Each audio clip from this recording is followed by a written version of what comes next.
Hello students, welcome back to the third session of economics chapter sectors of Indian economy.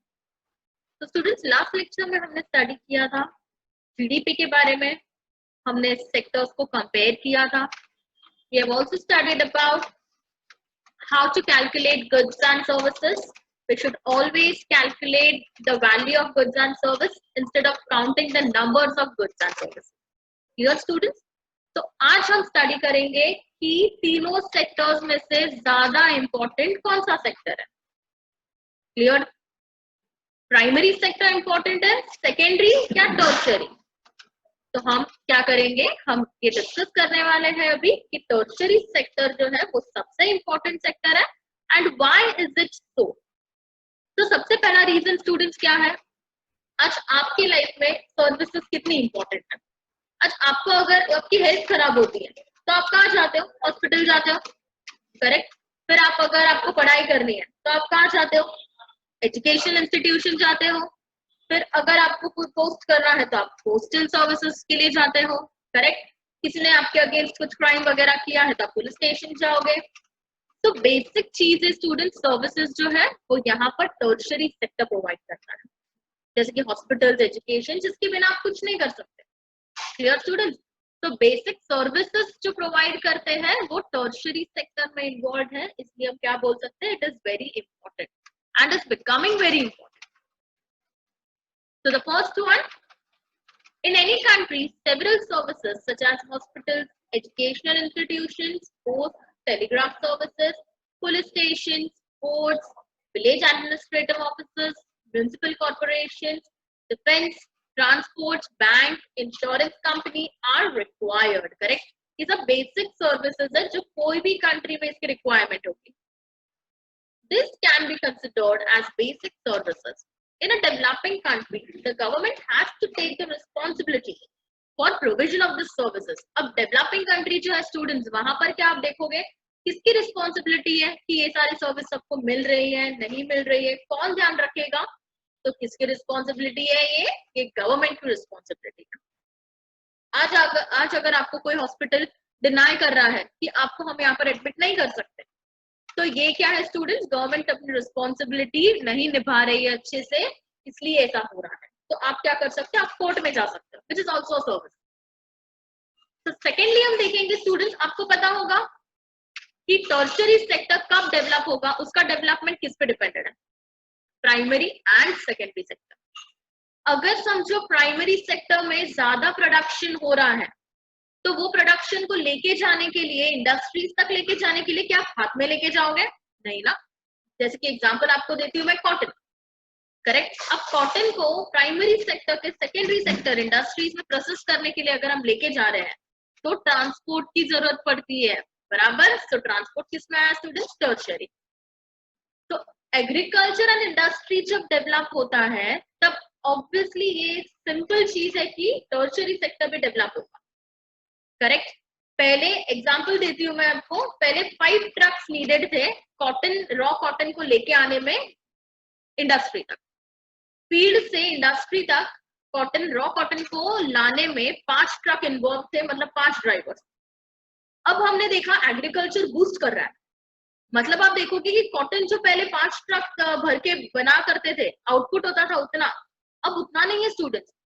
अब ज्यादा output बढ़ गया है because agriculture develop कर रहा है. तो जिसकी वजह से instead of 5 trucks your 15 trucks are involve, बराबर. 5 से 15 ट्रक्स हो गए स्टूडेंट्स मैन्युफैक्चरिंग जगह तक पहुंचाने के लिए, इंडस्ट्री तक पहुंचाने के लिए.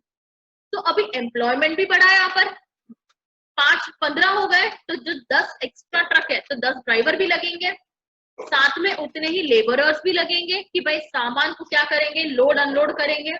क्लियर?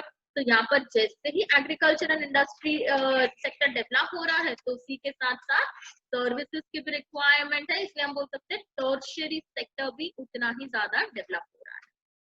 तो second, the development of agriculture and industry leads to the development of services such as transport, trade, storage and the like. Greater the development of primary sector and secondary sector, more would be the demand for such services. तो जितना development ज्यादा रहेगा primary and secondary sector का, उतनी ही ज्यादा services की demand होगी, and services की डिमांड हुई मतलब टर्शियरी सेक्टर में पीपल ज्यादा एम्प्लॉयड होंगे एंड वो सेक्टर ज्यादा डेवलप होगा। क्लियर? फिर थर्ड देखते हैं स्टूडेंट्स। अब टर्शियरी सेक्टर मतलब सर्विस। आज लोगों के पास है ना पैसा बहुत आ गया है, बराबर। आज लोग बहुत ही रिच होते जा रहे हैं, जो मिडिल क्लास है वो रिच हो रहे हैं, जो रिच थे ऑलरेडी वो अल्ट्रा रिच हो रहे हैं। तो now everyone can afford hotels जाना, रेस्टोरेंट्स जाना। आज तो आप देखोगे तो घर पे मोस्टली ऐसे बहुत सारे हाउस होल्ड है जहां पर खाना जो है वो बाहर से ही आता है, करेक्ट। तो अभी लोग क्या हो गए, जैसे इनकम लेवल राइज हो रहा है तो लोग ज्यादा सर्विसेज में इन्वॉल्व है। शॉपिंग के लिए जाते हैं, शॉपिंग के लिए जाते हैं तो 6-7 हजार की शॉपिंग ऐसे ही कर लेते हैं विदाउट एनी यूज, बराबर। फिर घूमने जाते हैं, पहले कौन जाता था स्टूडेंट्स, पहले पैसे नहीं थे लोगों के पास, अब पैसे हैं तो they also start moving, you can say in any part of the country और यू कैन से अब्रॉड। तो लोग घूमने जाते हैं। फिर रेस्टोरेंट्स में तो लोग कभी भी ऐसे ही चले जाते हैं, बराबर। फिर अगर बीमार है तो प्राइवेट हॉस्पिटल में जाते हैं, प्रोफेशनल ट्रेनिंग होती है, करेक्ट। तो दैट इज, जैसे इनकम बढ़ती है वैसे certain sections of people, I'm not talking about each and every person, I'm only talking about certain section of people, they start demanding services like eating out, tourism, shopping, private hospitals, private schools and professional training. Clear students? तो third point हमारा यही था, income बढ़ता है वैसे demands भी बढ़ती है लोगों की। फोर्थ, अब यही सब चीजों की वजह से जैसे टर्शियरी सेक्टर डेवलप हो रहा है वैसे ही उसके रिलेटेड और ज्यादा सर्विसेज जो है जैसे कि आईटी। आप देखोगे पहले लोगों के घर पे कंप्यूटर नहीं होते थे, ना लैपटॉप्स होते थे, कुछ नहीं होता था, मोबाइल फोन्स भी आज आप देखोगे आज ज्यादा यूज में है, करेक्ट। तो ये टर्शियरी सर्विसेज की वजह से हम देखेंगे कि नई नई information technology, communication technology emerge हो रही है एंड वो बहुत ही ज्यादा असेंशियल हो गई है। आज आप घर से बाहर नहीं निकलते हो मोबाइल फोन के बिना, आज लैपटॉप पे हम सीख रहे हैं, आप सोचो। तो दिस इज ऑल सर्विसेज। आज हम आपको सर्विस प्रोवाइड कर रहे हैं, हम क्लासेस में नहीं कर रहे हैं, लेकिन हम आपको कैसे कर रहे हैं, through this electronic device, you can say computer. तो हम देखेंगे fourth, over the past decade और सो, दैट इज 10 years, एक डिकेड मतलब 10 साल होते हैं। Over the past decades or so, certain new services such as those based on information and technology communication, or you can say information and communication technology, have become important and essential. तो students हमने ये देखा कि tertiary sector क्यों इतना ज्यादा important होते जा रहा था, या इंपॉर्टेंट क्यों है इतना। 4 रीजन है, हम एक बार इसको अच्छे से रिवाइज करते हैं शॉर्ट में। First, basic tertiary sector involves basic services such as hospitals, education, courts, etc. Correct? And this can be considered as basic services. It is the responsibility of government to take care of this provision. Secondly, primary and secondary sector development of primary and secondary sector leads to the demand, or you can say development of tertiary sector. How? If there is development in primary and secondary sector, that is agriculture and industry, more would be the demand for services such as transport, फिर आप देखोगे transportation है, banking है, insurance है, storage है, etcetera. Clear students? Third, जैसे income level बढ़ रहा है वैसे टर्शियरी सेक्टर भी बढ़ रहा है, because people demand that they want to go out for dinner, they want to go approach to some restaurants, they want some you can say exotic lifestyles, shopping, tourism, private training, coaching. तो ये सारा जब income बढ़ता है तब certain section of society demands such services. Fourth, obviously not you can say last but not the least, certain new services such as those based on information and technology, IT जो है हमारा वो भी बहुत ज्यादा डेवलप हो रहा है, एंड डेवलप ही नहीं स्टूडेंट्स, आज के जमाने में वो जरूरी हो चुका है, असेंशियल हो चुका है, उसके बिना काम नहीं होता है हमारा। आज लैपटॉप एंड मोबाइल्स नहीं होगा तो ऑब्वियसली आप स्टडी नहीं कर पाओगे। क्लियर? तो ये हमारे लाइफ में अभी धीरे धीरे बहुत ही इंपॉर्टेंट रोल प्ले कर रहा है। तो स्टूडेंट्स हमने टर्शियरी सेक्टर का एग्जांपल देख लिया, आपको यहाँ इमेज में बताती हुए GDP, that is gross domestic production या प्रोडक्ट बोलते हो आप, कि कितना कौन सा सेक्टर कितना प्रोडक्शन कंट्रीब्यूट कर रहा है, कितना इकोनॉमिक कंट्री को कंट्रीब्यूट कर रहा है। तो 1973-74 की बात करें तो प्राइमरी सेक्टर ज्यादा कंट्रीब्यूट कर रहा था जीडीपी, फिर टर्शियरी था, फिर सेकेंडरी था।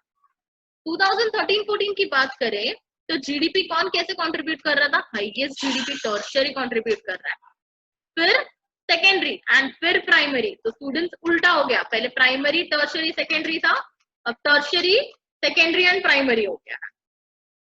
अब इसके रीजंस क्या है वो हम स्टडी करेंगे। Now share of sectors in GDP and employment.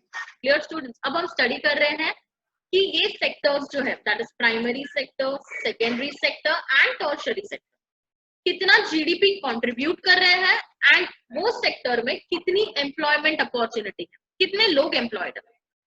तो पहले हम जीडीपी देखेंगे। फर्स्ट चार्ट है, पहले हम चार्ट स्टडी करेंगे, इससे आप क्लियर हो जाओगे कि कौन सा सेक्टर ज्यादा डेवलप्ड है, कहां पर एम्प्लॉयमेंट है, कौन जीडीपी प्रोवाइड कर रहा है। स्टूडेंट्स ये जीडीपी बहुत इंपॉर्टेंट है, ये कंसेप्ट आप अच्छे से समझो। जीडीपी का मतलब होता है ग्रॉस डोमेस्टिक प्रोडक्ट, मतलब एक सेक्टर कितना आउटपुट दे पा रहा है, कितना प्रोडक्शन वो सेक्टर में हो रहा है, कितना इकोनॉमी वो सेक्टर कंट्रीब्यूट कर पा रहा है गवर्नमेंट के लिए। तो share of sector in GDP percentage, share of sector in GDP आप 2000 देख रहे हो यहाँ पर एंड 2013 देख रहे हो। This green one is primary, yellow one is secondary and the purple one is tertiary. तो 2000 की बात करें तो अप्रोक्सीमेटली 21-22% जितना जो है जीडीपी वो प्राइमरी सेक्टर कंट्रीब्यूट कर रहा था।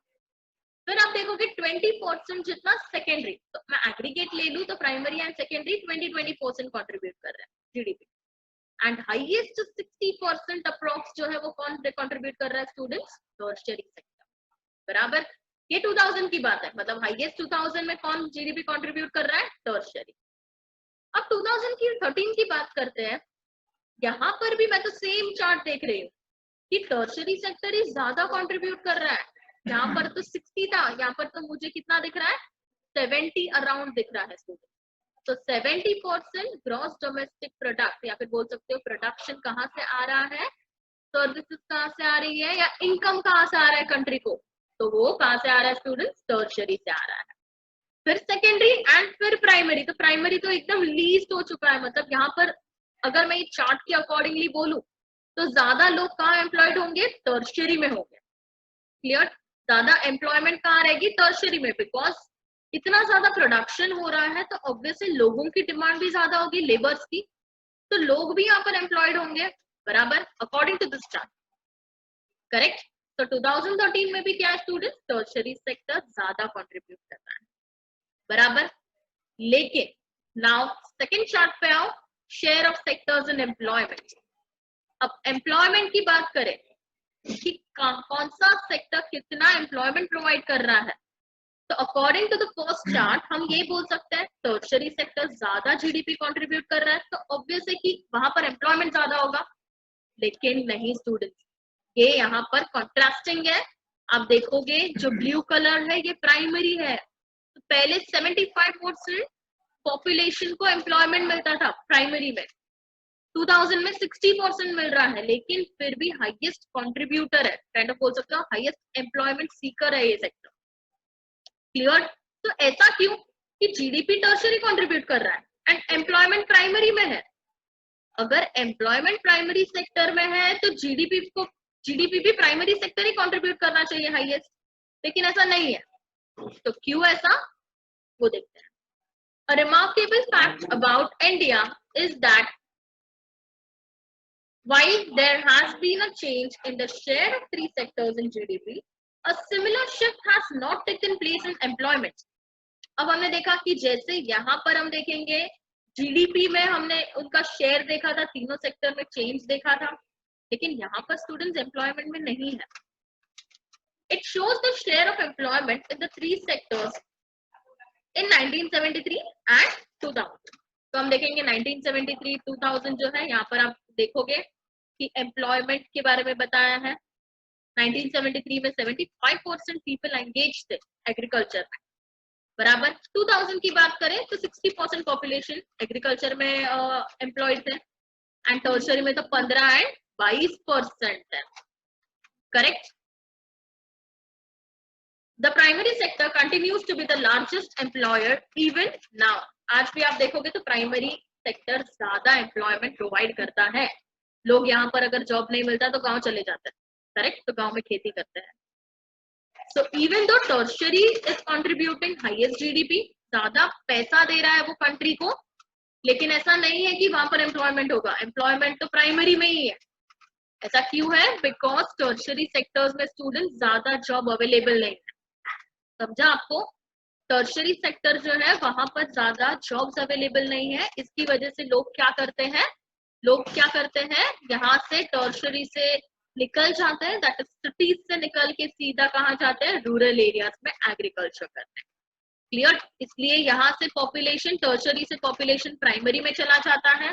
टर्शियरी में 15% ही है, सेकेंडरी में 10% ही है, एंड हाईएस्ट पॉपुलेशन 75% आप देखोगे रूरल एरियाज में, that is agriculture, primary sector में मिलता है। Why did the similar shift out of primary sector happen in case of employment? Employment में भी तो ऐसा ही होना चाहिए ना, बराबर? It is because not enough jobs were created in secondary and tertiary. क्यों ऐसा? Because jobs, जैसे मैंने आपको बोला, टर्शियरी में जॉब नहीं क्रिएट हो रहा था, इसलिए वो सब कहाँ गए, प्राइमरी में चले गए, खेती करने गांव चले गए। More than half of the workers in the country are working in primary sector, mainly in agriculture, producing a quarter of GDP. So students देखो कैसा सिस्टम है ये। हाफ ऑफ द वर्कर्स, पूरे कंट्री का हाफ ऑफ द पॉपुलेशन जो है ना, वो एग्रीकल्चर में इन्वॉल्व है, प्राइमरी सेक्टर में, लेकिन प्रोड्यूस कितना कर रहा है? ओनली 1/4 GDP, मतलब बोल सकते 25% ही कॉन्ट्रीब्यूट कर रहा है। क्या फायदा इतना लोगों का काम करके? वहां पर टर्शियरी में इतने कम लोग काम कर रहे हैं, फिर भी हाईएस्ट GDP कंट्रीब्यूट कर रहे हैं। In contrast to this, the secondary and tertiary sector produce 3/4 of the produce. And अब देखोगे tertiary and secondary sector students बहुत ज्यादा प्रोडक्शन करते हैं, लेकिन पॉपुलेशन बहुत ही कम है, समझे? एम्प्लॉयमेंट बहुत कम है वहां पर। तो यहाँ पर दो कॉन्ट्रास्टिंग चीजें बताई है। प्राइमरी सेक्टर में प्रोडक्शन जो है, आप बोलोगे कि प्रोडक्शन बहुत कम है, वेरास एम्प्लॉयमेंट बहुत ज्यादा है, लोगों को ऐसे ही काम पे रखा है वहां पर। क्लियर? एंड सेकेंडरी टर्शियरी की बात करें तो वहां पर प्रोडक्शन बोल सकते हो बहुत ज्यादा है, एंड एम्प्लॉयमेंट जो है, दैट इज लोगों को कितना एम्प्लॉयड किया है स्टूडेंट, बहुत कम है। Does this mean that workers in agriculture are not producing as much as they could? Yes, according to me, ऐसा ही है स्टूडेंट्स। इसे हम डिस्गाइज्ड अनएम्प्लॉयमेंट कहते हैं। क्या कहते हैं? Disguised unemployment. ये सिचुएशन मैं आपको आगे बताऊंगी क्या होता है, लेकिन मुझे ऐसा लगता है कि एग्रीकल्चर प्राइमरी सेक्टर में इतने सारे लोगों की जरूरत ही नहीं है। They are not working to their potential, वरना जीडीपी में अच्छा कंट्रीब्यूट करता है, बराबर? इसलिए मुझे ऐसा लग रहा है कि एग्रीकल्चर में लोग इन्वॉल्व है, वर्कर्स है, but they are not producing as much as they could. Correct? वो नहीं प्रोड्यूस कर रहे हैं, वो अपना 100% नहीं दे रहे हैं। Clear? So students, this was all about today's session. I hope you understood. आप इसे एक बार रिवाइज कीजिएगा। Thank you so much.